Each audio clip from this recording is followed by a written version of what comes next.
Assalamualaikum warahmatullahi wabarakatuh.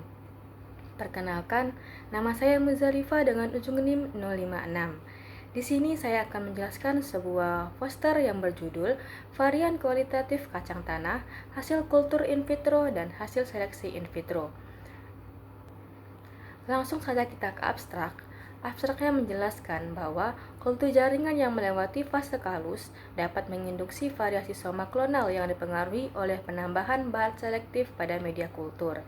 Penelitian ini bertujuan untuk mengidentifikasi variasi kualitatif tanaman kacang tanah yang diperoleh dari kultur in vitro dan seleksi in vitro menggunakan PEG, serta memperkirakan faktor-faktor yang mengendalikan variasi kualitatif tersebut. Variasi fenotipik karakter kualitatif dapat diamati pada generasi RO, R1, dan R2 dari garis soma klonal, termasuk pola percabangan lebar, percabangan berlebihan, variasi daun, abnormalitas jumlah anak daun, ujung daun runcing, daun roset, sterilisasi lengkap, dan sterilisasi parsial.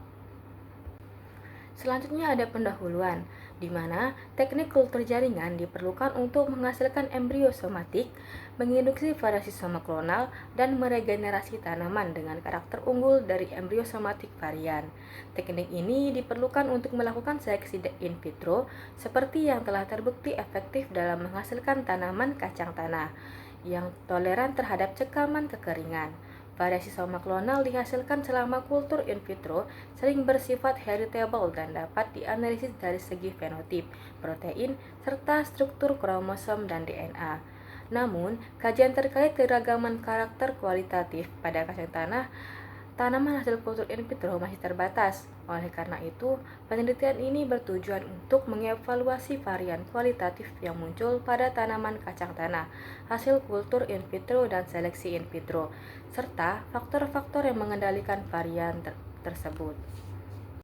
Selanjutnya ada alat dan bahan. Alat yang digunakan mencangkup penggunaan kalus embriogen sekunder kacang tanah kultivar kelinci sebagai bahan tanaman.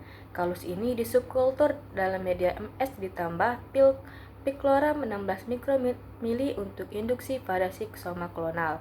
Media selektif yang digunakan terdiri dari MS plus Picloram 16 mikromil dan PEG 6000 15% untuk menyeleksi tanaman yang toleran terhadap cekaman kekeringan. Sedangkan alat yang digunakan meliputi botol kultur untuk aklimatasi plantlet, pot plastik untuk penanaman, serta suspensi fungisida ditan M45. Penanaman dilakukan di rumah kaca dengan kondisi yang dikontrol untuk mencapai pertumbuhan optimal tanaman regeneran. Pada bagian metode, diawali dengan induksi kalus embriogen menggunakan media MS plus Picloram 16 mikromili dan di mana kalus tersebut disubkultur selama 6 bulan. Setelah kalus menghasilkan embrio somatik, media kultur yang selektif yaitu MS plus Picloram plus PEG 6000 digunakan untuk menyeleksi varian yang toleran terhadap cekaman kekeringan. Plantlet yang berakar kemudian dipindahkan ke media tanah setelah proses aklimatasi. Selanjutnya, tanam RO dari RES yang berhasil diregenerasikan ditanam untuk menghasilkan generasi R1 yang kemudian dipelihara dalam polybag. Setelah itu, benih dari tanaman R1 terpilih ditanam untuk memperoleh generasi R2. Pemeliharaan tanaman selama semua generasi meliputi pemupukan, penyiraman, dan pengendalian hama. Karakter yang diamati termasuk pada percabangan, jumlah daun, dan fertilisasi tanaman. Analisis varian dilakukan untuk mengevaluasi perbedaan antara generasi yang diuji. Selanjutnya ada hasil dan pembahasan, di mana regenerasi tanaman dari embrio somatik menghasilkan 38 tanaman dari kultur in vitro dan 24 tanaman dari seleksi in vitro yang mencapai umur reproduktif. Namun, tidak semua tanaman mampu membentuk biji viable, terutama pada populasi R0 sampai K0, di mana beberapa tanaman tidak berbunga dan yang lainnya menghasilkan biji tidak viable. Analisis variabel kualitatif menunjukkan perbedaan karakter antara generasi RO, R1, dan R2. Karakter yang diamati termasuk percabangan melebar yang terdeteksi 100% pada RO, tetapi menurun menjadi 80% pada R1 dan hanya 10% pada R2.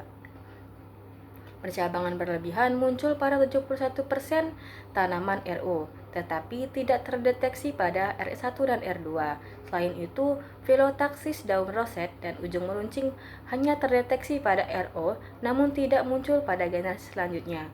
Frekuensi variasi ini menunjukkan bahwa variasi soma klonal cenderung berkurang dari generasi ke generasi, yang mengindikasikan bahwa tekanan seleksi dapat mengeliminasi beberapa varian. Untuk lebih jelasnya, teman-teman bisa lihat pada tabel berikut, di mana percabangan melebar 100% pada RO, 80% pada R1, 10% pada R2.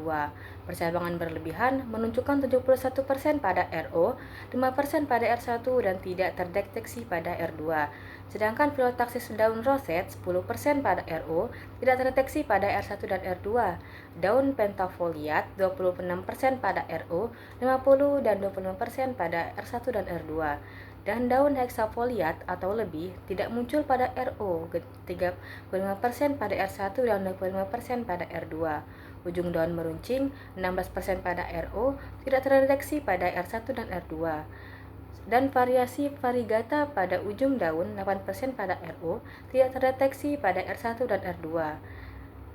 Steril patrial 21% pada RO, 20% pada RI dan R2. Dan terakhir steril total 26% pada RO, tidak terdeteksi pada R1 dan R2. Selanjutnya ada tabel 2, di mana pada tabel ini menunjukkan bahwa frekuensi varian berkurang dari generasi RO ke R2, dengan beberapa varian seperti percabangan berlebihan tidak terdeteksi di generasi selanjutnya. Baik, terakhir kita masuk pada kesimpulan, di mana kesimpulan dari penelitian ini menyoroti bahwa variasi morfologi pada tanaman kacang tanah, hasil kultur in vitro dan seleksi in vitro mengalami penurunan pada generasi RO ke generasi R2. Beberapa varian seperti percabangan melebar dan daun pentafoliat terdeteksi di semua generasi, sedangkan variasi lain seperti percabangan berlebihan tidak muncul lagi di generasi berikutnya.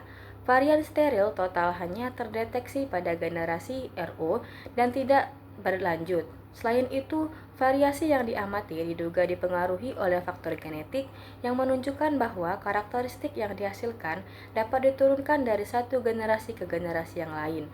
Penelitian ini mendemonstrasikan bahwa kondisi kultur dan seleksi mempengaruhi keberadaan dan frekuensi varian kualitatif pada tanaman kacang tanah.